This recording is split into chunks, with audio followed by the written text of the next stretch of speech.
So I've made about $6,000 today, and it's 5:30 on a Friday. And just so you guys know, I'm not capping. Here's some proof. As you can see, today 6,000. I'll scroll around just so that you know it's not a screenshot. Essentially, what I do is called branded drop shipping. And maybe you've heard the terminology before, maybe you haven't, but essentially, it's an entry-level business model when it comes to e-commerce, right? And so I actually don't do branded dropshipping anymore. I now have a legitimate brand that's private label. We have inventory and all this stuff. But when I started, that's what got me into the game really affordably, was this branded dropshipping model. And so essentially the spark notes of what that is dropshipping and keeping all the benefits of dropshipping, not buying inventory, being really low cost, but still in tandem building a really good brand that people like. You have a fan base, basically, of customers who love your products, love your brand. You got your label and you have your logos and all this stuff, and social media. It's all cohesive, right? So you take the expenses out of owning an e-commerce brand by doing branded dropshipping. And then once you make money, you're banking profit every month,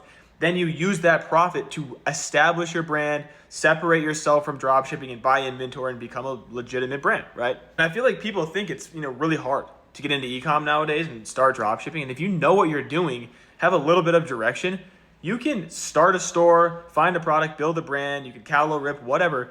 You can have a store up and running in 2 weeks making money, but you need to know kind of what you're doing, right? And you can watch YouTube videos and do all these things, but the real reality is people think it takes like months and months of prep and learning and all this stuff to have a brand up and running, and it just doesn't. In 2026, there's so many tools. There's Shopify, there's AI store build, there's like all these things that you can use to start a brand, start with branded dropshipping like I did, scale that brand up, and then transition into more of a legitimate business versus dropshipping. This page is pretty much designed to show you guys exactly how I did it, the ins and outs of dropshipping, branded dropshipping, whatever the hell you want to call it, how I started, how I made money, and how I've built my business from zero last year about this time to doing 7 figures in the first like 8 months-ish. Done about almost 2 million now, and I'm planning on scaling my now legitimate brand to 8 figures this year. So if you want to see more, get updates, get some sauce on how I've done it, how I plan to continue to scale to 8 figures this year, drop me a follow, watch out for my latest videos, and I'm going to give you guys as much sauce as possible.